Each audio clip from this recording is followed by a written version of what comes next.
আসসালামু আলাইকুম রহমতুল্লাহি ওবরকাতুহু। সম্মানিত দর্শক, বিলাতে প্রবাসী যারা বাঙালি রয়েছেন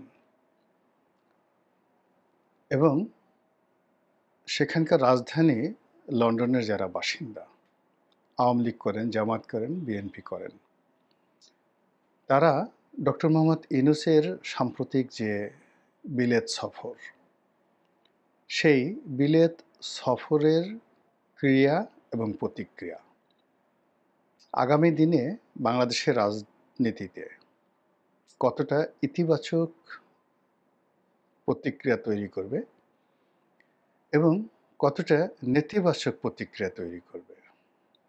আবার যদি বলি, কতটা ইতিবাচক ধারা তৈরি করবে এবং নেতিবাচক প্রতিক্রিয়া তৈরি করবে, তা ইতিমধ্যে আপনারা বুঝতে পেরেছেন। আমাদের যে রাজনীতির সম্ভাবনা ছিল জুলাই আগস্ট বিপ্লব পরবর্তী সময়ে, এখানে অতি কথন, অতি আকাঙ্ক্ষা, সিদ্ধান্তহীনতা এবং যার যার অবস্থানে থেকে সর্বোচ্চ নিষ্ঠুর এবং অমানবিক আচরণ করার যে পরাকাষ্ঠা আমরা দেখিয়েছি, তার ফলে প্রকৃতি আমাদের প্রতি বিরূপ হয়ে গত ৩ থেকে ৪ মাস ধরে একের পর এক গজব আমাদের অর্থনীতিতে, জাতীয় জীবনে, রাজনীতিতে সব জায়গাতে চলে এসেছে। যেমন ধরুন, আওয়ামী লীগ সরকারের বিরুদ্ধে অভিযোগ ছিল তারা দুর্নীতি করেছে। ভালো কথা, গত ১০ মাসে কি দুর্নীতি হয়নি? আচ্ছা, আওয়ামী লীগ সরকার ভুয়া মামলা দেয়, আজগুবি মামলা দেয়, তারপর গায়েবী মামলা দেয়। এখন গত ১০ মাসে কতটা মামলা হয়েছে, কতজন আসামি হয়েছে, কতজন গ্রেপ্তার হয়েছে? এই মুহূর্তে বাংলাদেশে ২০০ এর উপরে উচ্চ পদস্থ সরকারি কর্মকর্তা কারাগারে আছেন, যেটি ইতিপূর্বে বাংলাদেশে, স্বাধীন বাংলাদেশে, এমনকি মুক্তিযুদ্ধের পরেও হয়নি। আওয়ামী লীগের যারা নেতাকর্মী রয়েছেন, তার মধ্যে কেবলমাত্র সাবেক মন্ত্রী, এমপি, এদের সংখ্যা প্রায় ১.৫ শতাধিক জেলখানাতে আছেন। এরপর মামলা, শেখ হাসিনা ৩০০ থেকে ৪০০ হত্যা মামলার আসামি, তার সঙ্গে সঙ্গে অজ্ঞাতনামা আরও কত আসামি মিলিয়ে যে মামলাগুলো করা হয়েছে এবং এই মামলাগুলোকে দিয়ে যে বাণিজ্য করা হয়েছে এবং যে অর্থনৈতিক লেনদেন করা হয়েছে, কত মানুষকে বিদেশে পালিয়ে যাওয়ার সুযোগ দানের মাধ্যমে যে অর্থ লোপাট হয়েছে, দুর্নীতি হয়েছে, বড় বড় শিল্প গ্রুপের কাছ থেকে যে পরিমাণ অর্থ চাঁদা হিসেবে নেওয়া হয়েছে, এগুলোর ফলে কি হলো, পুরো সিস্টেমটা ভেঙে পড়েছে। এবং তার ফলে এই যে ডক্টর মোহাম্মদ ইউনূসের যে লন্ডন ভ্রমণ, এই লন্ডন ভ্রমণে প্রকৃতির যে বিচার, এই বিচারের একেবারে একটা জলজ্যান্ত উদাহরণ সরকার পেয়ে গেল, অর্থাৎ অন্তর্বর্তীকালীন সরকার পেয়ে গেল। তো এখানে আওয়ামী লীগ যে সুবিধাজনক অবস্থানে পৌঁছে গেছে, তা আমরা হাড়ে হাড়ে টের পাচ্ছি। দেশের মানুষ, বেশিরভাগ মানুষ আগেই ভালো ছিলাম এই স্লোগান তুলছে।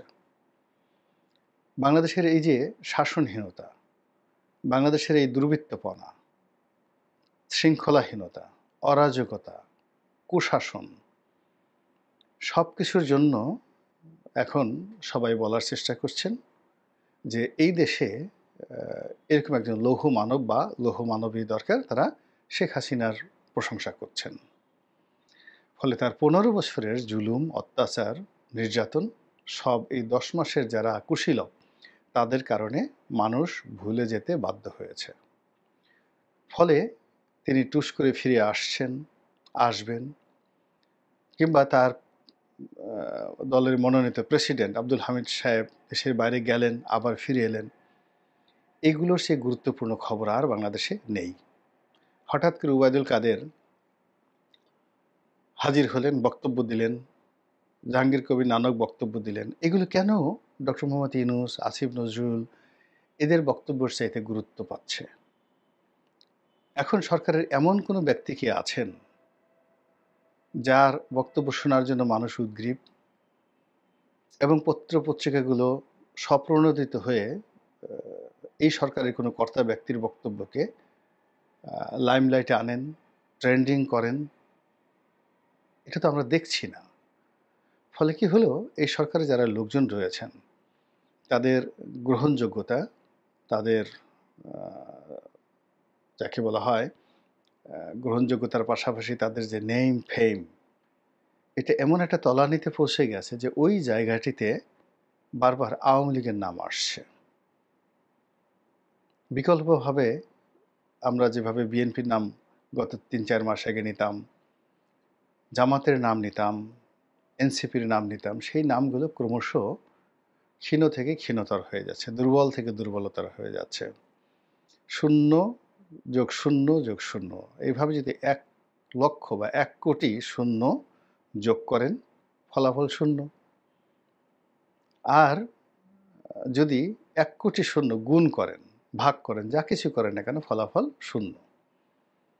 ফলে কি হলো, বর্তমান যে মহাশূন্যতা তৈরি হয়েছে, বিগ ব্যাং তৈরি হয়েছে, মহাশব্দ তৈরি হয়েছে, সেই শব্দের মধ্যে সরকারের সকল কর্মকাণ্ডই রীতিমতো শূন্য হয়ে যাচ্ছে, জিরো হয়ে যাচ্ছে। তো 3-0 থিওরির পিতা, the father of 3-0 theory, doctor Mohammad Yunus, তো তিনি যে ইংল্যান্ডে গিয়ে আওয়ামী লীগের কৌটিল্যের রাজনীতি, দিল্লির কুটচাল এবং বিলেতি বুদ্ধির খপ্পরে যে তিনি পড়লেন, এবং সেই খপ্পরে পড়ার কারণে কি হলো, তিনি তার সরকার যে বিব্রতকর অবস্থার মধ্যে পড়লেন, যে সমালোচনার মধ্যে পড়লেন, এর ফলে আলটিমেটলি কিন্তু বিএনপিরও লাভ হলো না, অন্য কারোর লাভ হলো না, আওয়ামী লীগের লাভ হয়ে গেল। আওয়ামী লীগের লোকজন যথেষ্ট, যাকে বলা হয়, খুশি। এখন বাংলাদেশে ডক্টর ইউনূস সাহেব এসে তিনি হয়তো আরও ১০ জন আওয়ামী লীগের লোককে গ্রেপ্তার করতে পারেন, আরও ১০টা মামলা দিতে পারেন, ছ্যাকা দিতে পারেন, যেভাবে সাধারণত আমাদের দেশে হয়। দুনিয়ার কারোর সঙ্গে যদি কেউ না পারে, এসে ঘরের বউকে আচ্ছা মতো কিল মারবে এবং তার সাথে বীরত্ব দেখিয়ে তারপরে শেষে নিজেদের সেই বীরত্ব প্রদর্শন করবে। তা আমাদের দেশে এরশাদ সাহেব বলেন, অন্যান্য যারা বলেন, ইভেন শেখ হাসিনা যখনই বিদেশে কোথাও গিয়ে কোনো কিছু করতে পারতেন না, সমপর্যায়ের যারা তার প্রতিদ্বন্দ্বী রয়েছেন তাদের সঙ্গে তিনি পারতেন না, তখন তিনি আপন ঘরে সাধারণ জনগণ অথবা নিজ দলের যারা সাধারণ লোকজন আছেন তাদের সঙ্গে তারা শক্তি প্রদর্শন করতেন। এবং এই কাজ করে আওয়ামী লীগ যেভাবে শেষ হয়েছে, বিএনপি যেভাবে শেষ হয়েছে, জাতীয় পার্টি যেভাবে শেষ হয়েছে, এখন ডক্টর মোহাম্মদ ইউনূসের পার্টিও শেষ হতে বসেছে। মধ্যে থেকে যেটি হলো, যা হওয়ার নয় সেটাই হচ্ছে। আপনারা জানেন যে শেখ হাসিনার বোন শেখ রেহানা, তার সন্তানেরা, বড় সন্তান টিউলিপ সিদ্দিকী, ববি সিদ্দিকী এক ছেলে, আরেকজন রয়েছেন রূপন্তী। এর মধ্যে রূপন্তীকে নিয়ে ওরকম কথাবার্তা নেই, just she is a girl. কিন্তু টিউলিপ সিদ্দিকী ব্রিটেনের রাজনীতিতে কতটা প্রভাবশালী এবং কতটা ইনফ্লুয়েন্সিয়াল, এইবার হাড়ে হাড়ে ডক্টর মোহাম্মদ ইউনূস টের পেলেন। প্রথমত তিনি যখন ইংল্যান্ডে যাচ্ছিলেন তখন টিউলিপ সিদ্দিকীর পক্ষ থেকে একটা পত্র দেওয়া হয়। পত্রটা যেভাবে লেখা হয়েছে, এটা ডক্টর মোহাম্মদ ইউনূসের জন্য অবমাননাকর, অসৌজন্যমূলক, এবং ডক্টর মোহাম্মদ ইউনূসের যে বিশ্বজোড়া খ্যাতির যে কথা আমরা প্রচার করি, তার জন্য এটা টিউলিপের যে চিঠির ভাষা, উদ্দেশ্য রীতিমতো চপেটাঘাত। কিন্তু বিশ্ব মিডিয়াতে, মানে বাংলাদেশের মিডিয়া তো বটেই, বিশ্ব মিডিয়া এবং একই সঙ্গে যে সামাজিক যোগাযোগ মাধ্যমে সেই চিঠির ভাষা রীতিমতো ভাইরাল। এবং সেই চিঠি কেন দেওয়া হলো, এই চিঠির ফলাফল কি, ডক্টর মোহাম্মদ ইউনূস টিউলিপ সিদ্দিকের সঙ্গে দেখা করবেন কিনা, তার ডিনার বা লাঞ্চে অংশগ্রহণ করবেন কিনা, এবং ব্রিটিশ পার্লামেন্টের মধ্যে টিউলিপ সিদ্দিকের যে অফিস রয়েছে সেখানে তার সঙ্গে দেখা করবেন কিনা, এগুলো নিয়ে বেশ কয়েকদিন আলাপ আলোচনা হলো। তো এই যে আলাপ আলোচনা হলো, এখন টিউলিপ সিদ্দিকী মূলত শেখ হাসিনার ভ্রাতুষ্পুত্রী, মানে বোনের কন্যা। আর বয়সে ডক্টর মোহাম্মদ ইউনূসের নাতির বয়সী। এখন নাতির বয়সী একটা লোকের সঙ্গে যখন তাকে সামন্তরাল একত্রে নামিয়ে আলোচনা করা হয়, সমালোচনা করা হয়, তাকে গ্রেডিং দেওয়া হয়, তার কি করণীয় বা করণীয় নয়, ইট মিনস এখানে ডক্টর মোহাম্মদ ইউনূসকে নিচে নামানো হলো আর টিউলিপ সিদ্দিকীকে উপরে তোলা হলো। চিঠির ভাষা, উদ্দেশ্য এইসব নিয়ে নানা কথা বলা যেতে পারে। কিন্তু মানুষের আগ্রহের যে জায়গাটা, পাবলিক পারসেপশন যে জায়গাটা, সেই জায়গাতে টিউলিপ সিদ্দিকী এবং তার চিঠি অন্য যে কোনো বিষয়ের চাইতে এই ডক্টর মোহাম্মদ ইউনূসের যে ইংল্যান্ড সফর, সেই ইংল্যান্ড সফরে তিনি পুরস্কার পাচ্ছেন, সাথে বিরাট লাটবহর নিয়ে গেছেন, দুর্নীতি দমন কমিশনের চেয়ারম্যান গেছেন, বাংলাদেশ ব্যাংকের গভর্নর গেছেন, তার যে সকল ম্যাজিক্যাল বয় রয়েছে, লুৎফে সিদ্দিকী রয়েছে, আরও যাদেরকে তিনি নিয়ে গেছেন, ইনক্লুডিং তার প্রেস সচিব মহামান্য জনাব শফিক সাহেব।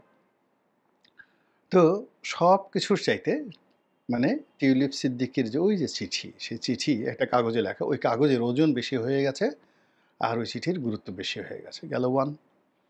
সেকেন্ড থিং হলো ডক্টর মোহাম্মদ ইউনূস সেখানে গিয়ে তারেক রহমান সাহেবের সঙ্গে দেখা করবেন। লন্ডনে যত গুরুত্বপূর্ণ তার যে কর্মকাণ্ড তিনি বলছেন, প্রচার করছেন তার যারা লোকজন, তার মধ্যে জনগণ মনে করছেন যে এইবার তিনি যদি কোনো গুরুত্বপূর্ণ কাজ করে থাকেন সেটা তারেক রহমান সাহেবের সঙ্গে বৈঠক, এটি হবে তার জন্য সবচেয়ে গুরুত্বপূর্ণ বৈঠক। এবং এখানে এই বৈঠক নিয়ে আমি আলাদা ভিডিও করব, যা ঠাট্টা হচ্ছে, মশকরা হচ্ছে।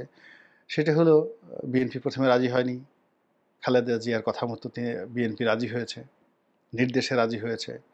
তারেক রহমান সাহেব প্রথমে এই বৈঠক সম্মতি দেননি, পরবর্তীতে তার মায়ের নির্দেশে তিনি রাজি হয়েছেন। এই গেল এক বক্তব্য। ২ নম্বর হলো যে এই বৈঠকে তারেক রহমান সাহেবের উপর নির্ভর করবে ইউনূস সাহেবের ভবিষ্যৎ।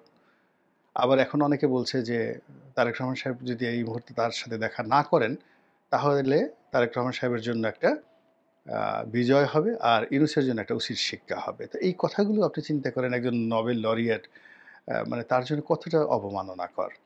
এরপরে যেভাবে তাকে শো করা হয়েছে ইংল্যান্ডে, তাকে তারপরে অং সান সুচিকে, দুজনের নোবেল লরিয়েট, এই দুজনকে একেবারে হাস্যকর ব্যক্তি হিসাবে, ঘৃণিত ব্যক্তি হিসেবে, নিন্দনীয় ব্যক্তি হিসেবে আওয়ামী লীগ যেভাবে উপস্থাপন করেছে এবং ব্রিটিশ জাতি এটা যেভাবে উপভোগ করেছে। আপনারা তো জানেন যে সাদা চামড়ার যারা মানুষ তাদের মধ্যে অহংবোধ থাকে প্রবল এবং তাদের মধ্যে র্যাসিজমটা খুব বেশি। তো ইংল্যান্ডের লোক, আমেরিকার লোক, তারা সবসময় মনে করে যে আভিজাত্য তাদের জন্য, রাজসিংহাসন তাদের জন্য, তারা রাজার জাতি। আর এই আমরা যারা আছি, আমরা নেটিভ প্রজা, তাদের যাকে বলা হয় অনুগ্রহ লাভ করাটাই হলো আমাদের মূল বিষয়। ফলে আমরা যত আগ্রহ নিয়ে, আন্তরিকতা নিয়ে পশ্চিমাদের সঙ্গে সম্পর্ক করতে চাই, এতে করে পশ্চিমারা মনে করে যে এরা সত্যি আসলে চাকরের বাচ্চা চাকর। এদের সেই চাকর হওয়ার বা কৃতদাসের যে মনোভাব, এটা এখনও যায় নাই। কবে তাদেরকে শাসন করেছি, সেই 1947-এ ছেড়ে এসেছি, আর এখনও এরা আমাদের পিছনে সেই নিন্দিত প্রাণীর মতো জিহ্বা বের করে আমাদের পিছনে ঘুর করতে থাকে। এটা পশ্চিমারা মনে করে। তো যাই হোক, তারপর আমরা সেই পশ্চিমাদের তাবেদারি হতে পছন্দ করি, পশ্চিমা পোশাক পরতে পছন্দ করি, পশ্চিমা খাবার পছন্দ করি, পশ্চিমা মিডিয়া পছন্দ করি, নানা রকম। তো সেই দিক থেকে ডক্টর মোহাম্মদ ইউনূসের এই যে ইংল্যান্ডের এই সফরটি, সেই সফরে তিনি পুরস্কার নিতে গেছেন। কিন্তু ইংল্যান্ডের লোকজন মনে করছেন যে আমরা একটা পুরস্কার দেব, ওর সম্মান নাই, মর্যাদা নেই, আমাদের এই পুরস্কার নিয়ে ও ভাব দেখাবে। দেখেন, সেকেন্ড থিং হলো যে ওর অভাব হয়েছে, ইমেজ সংকট হয়েছে। ইমেজ এই সংকট থেকে বাঁচার জন্য সে একটা পুরস্কার নিতে এসেছে। থার্ডলি হলো যে এই যে নোবেল-টোবেল যে সমস্ত পুরস্কার পশ্চিমারা দেয়, এটা মূলত তাদের নেটিভ তৈরি করার জন্য। এরকম একজন নেটিভ সেখানে এসেছেন। তারপরে আবার অনেক সাধারণ আমজনতা, এটা হলো রাষ্ট্রীয় পর্যায়ে। আমজনতা মনে করে যে নোবেল পুরস্কারের মতো গুরুত্বপূর্ণ পুরস্কার এটা পশ্চিমাদেরই প্রাপ্য। এশিয়ার যাদেরকে দেয়া হয় এগুলো ঠিক হয় না। এই কি একটা লোক তাকে দিছে না, না দিছে। ফলে কি হলো এই ডক্টর মোহাম্মদ ইউনূসকে নিয়ে, অং সান সূচিকে নিয়ে যখন আওয়ামী লীগ ঠাট্টা করেছে, তাদেরকে নেতিবাচক ভাবে উপস্থাপন করেছে, বিভিন্ন বিলবোর্ড তৈরি করেছে এবং চলন্ত সেই কভার ভ্যানে সেই বিলবোর্ড স্থাপন করে তারা পুরো লন্ডন শহর ঘুরেছে। ওটা দেখে ব্রিটিশ পুলিশ মহা খুশি যে না এবার একটা কাজের কাজ হয়েছে। নোবেল পুরস্কার ফুটাও বা মানে আমরা আঞ্চলিক ভাষায় যেটাকে বলি পুরস্কার মারাও। তো এই জিনিসটা তারা তো ওই বাংলায় এভাবে বলতে পারেন না। তারা জাস্ট চিয়ার্স করার জন্য আঙ্গুল উঁচু করে ছবি তুলে সেটা তারা তাদের যে খুশি এটা তারা দেখাচ্ছেন। তো এই জিনিসগুলো ইতিহাস হয়ে থাকবে। এই জিনিসগুলো ইতিহাস হয়ে থাকবে এবং এই যে কাজগুলো, এই কাজগুলো নিঃসন্দেহে আওয়ামী লীগের যারা ব্রেইন, মিডিয়া সেল, প্রচার সেল তারা এই কাজগুলো করেছে। এগুলো তো বিএনপি করেনি, জামাত করেনি, এই কাজগুলো করেছে। বা ইংল্যান্ডের কোনো লোক করেনি, ইংল্যান্ডের সরকারও করেনি। দ্বিতীয়ত এখানে ব্রিটিশ রাজনীতিতে শেখ পরিবারের যে একটা গুরুত্ব রয়েছে, টিউলিপ সিদ্দিকের যে একটা গুরুত্ব রয়েছে, এবার এই বৈঠকে সেটা ফুটে উঠল। প্রথমত তার একটা চিঠি দেওয়া, চিঠির ভাষা এবং সেই ভাষাতে নিজেকে তিনি বলার চেষ্টা করেছেন যে তিনি ব্রিটিশ নাগরিক, সেখানে তিনি জন্মগ্রহণ করেছেন, বাংলাদেশকে ভালোবাসেন বটে, গুড ফিলিংস আছে, সফট আছে, লাইক আদার ব্রিটিশ, অন্য ব্রিটিশদের মতো। আর ডক্টর মোহাম্মদ ইউনূসকে প্রশংসা করেছেন, ঠাট্টা করেছেন, তারপরে শেষে তাকে নিয়ে স্যাটায়ার করেছেন, তার সরকারের যে কর্মকাণ্ড এটাকে যাকে বলে এটাকে তিনি আরও স্যাটায়ার করেছেন যে এই যে তদন্ত যা কিছু চলছে এগুলো কি বোগাস, এরকম কথাবার্তা বলছেন। তো সেই দিক থেকে মানে একজন ব্রিটিশ মন্ত্রীর, সাবেক মন্ত্রীর বা এমপির একটা চিঠির যে সমালোচনা করা যেতে পারে, রিগ্রেট জানানো যেতে পারে বা এটা এইভাবে চিঠি লেখাটা ঠিক না, এই কথা বলার মতো সাহস, শক্তি, ডিপ্লোম্যাসি ডক্টর মোহাম্মদ ইউনূস সরকারের কারোরই নাই। ফলে তারা টিউলিপ সিদ্দিকের চিঠি পেয়ে ভ্যাবাচ্যাকা খেয়ে গেছে। ভ্যাবাচ্যাকা খেয়ে গেছে। কোনো উত্তর এখন পর্যন্ত আমি দেখিনি। যে খুব রিগ্রেট জানিয়েছে, তিনি এইভাবে বলতে পারেন না। বা তিনি বলতে পারতেন যে একজন আসামি যেখানে বাংলাদেশের খাতায় ডক্টর ইউনূসের খাতায় তিনি তো আসামি।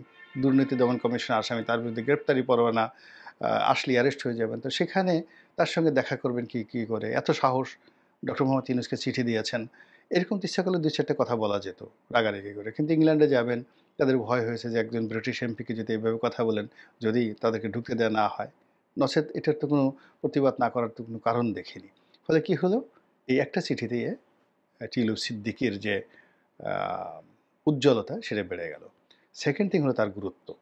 তিনি যে ব্রিটিশ পলিটিক্সে তার লেবার পার্টি তাকে সেখানে তিনি খুবই গুরুত্বপূর্ণ অবস্থানে আছেন। তার প্রমাণ হলো যে ডক্টর মোহাম্মদ ইউনূসের মতো লোক, আমরা যেটা বিশ্বাস করতাম যে তুড়ি মারলে তিনি ফ্রান্সের প্রেসিডেন্টকে বাংলাদেশে ডেকে আনতে পারেন। তিনি তুড়ি মারলে সংযুক্ত আরব আমিরাতের প্রেসিডেন্ট বা প্রধানমন্ত্রী তার কথায় সবকিছু করে দেয়। তিনি তুড়ি মারলে সেই আমেরিকা কাঁপতে থাকে, হোয়াইট হাউসের দরজা খুলে যায়। তো সেই মানুষ ইংল্যান্ডে গিয়ে ইংল্যান্ডের প্রধানমন্ত্রীর সঙ্গে দেখা করতে পারলেন না। কেন পারলেন না? সবাই ধরে নিচ্ছে টিউলিপ সিদ্দিকী প্রধানমন্ত্রীকে না করে দিয়েছে। সত্য মিথ্যা আমরা কিছু জানি না। কিন্তু পাবলিক পারসেপশন যে ডক্টর মোহাম্মদ ইউনূসের এত ক্ষমতা, যেখানে ব্রিটেনের রাজা তাকে ডেকে নিয়ে আলাদা পুরস্কার করেন, সেখানে সেই রাজার অধীনস্থ একজন প্রধানমন্ত্রী তার সঙ্গে দেখা করেন না। আপনি বুঝতে পারেন যে এখানে কন্ট্রাস্টটা কী? Serious contrast. এবং এই কন্ট্রাস্টের মধ্যে যে কথাটি বলা হয় যে যেহেতু লেবার পার্টি সরকার, প্রধানমন্ত্রী সেই দলের এবং সেই দলের একজন সাবেক মন্ত্রী এবং বর্তমান গুরুত্বপূর্ণ সংসদ সদস্য, আ তার বন্ধুত্বের কারণে, অর্থাৎ যিনি এখন প্রধানমন্ত্রী রয়েছেন মিস্টার স্টমার, তার সঙ্গে তার টিউলিপ সিদ্দিকের ব্যক্তিগত বন্ধুত্ব, যেটা প্রধানমন্ত্রী স্বীকার করেছেন যে তার সঙ্গে আমার খুব ভালো বন্ধুত্ব রয়েছে। তো এই বন্ধুত্বের কারণেই তিনি ডক্টর মোহাম্মদ ইউনূসের সঙ্গে সাক্ষাৎ মানে প্রত্যাখ্যান করেছেন। কল্পনা করতে পারেন যে ইউনূস সাহেবের উচ্চতা কোথায় নামলো আর টিউলিপ সিদ্দিকীর উচ্চতা কত ঊর্ধ্বে উঠে গেল। এই একটা ভ্রমণের কারণে। আদারওয়াইজ তো আমরা তাকে একজন আসামি হিসেবে জানতাম। আমরা মনে করতাম যে দুর্নীতি দমন কমিশন তাকে তার সম্পদ নিয়ে তদন্ত করছে। না জানি তিনি ওখানে মানে কান্নাকাটি করছেন, সকাল বিকাল গড়াগড়ি করছেন। আমাকে একটা বিষ দাও, মরে যাব, এ জীবন রেখে লাভটা কি? তিনি হয়তো তার খালাকে গালাগালি করছেন, তোমার জন্য আজকে আমার এই অবস্থা। তিনি তার মাকে হয়তো গালাগালি করছেন যে আমার ক্যারিয়ার নষ্ট হয়ে গেল। কিন্তু এ কি? ডক্টর ইউনূসের এই ভ্রমণের ফলে দেখা গেল যে না, পুরো জিনিসটাই আওয়ামী লীগ ঐক্যবদ্ধ। তারা অনুতপ্ত নয়, তারা বরং কৌশলে সবাই একত্রে ডক্টর মোহাম্মদ ইউনূসের এই লন্ডন ভ্রমণকে একেবারে রীতিমতো দারুল হাবিয়া করার জন্য যা যা করা দরকার তার ১৬ কলা তারা পূর্ণ করে ফেলেছে। এখন এই ১৬ কলার মানে বোঝা, ঝাঁকি মাথায় নিয়ে ডক্টর ইউনূস বাংলাদেশে এসে কী বলেন, কী করেন, তার লোকজন কেমন ভাবসাব দেখান, সেটি এখন দেখার বিষয়। আল্লাহ আমাদের সবাইকে হেদায়েত দান করুন এবং হেফাজত করুন। আসসালামু আলাইকুম ওয়া রাহমাতুল্লাহি ওয়া বারাকাতুহু।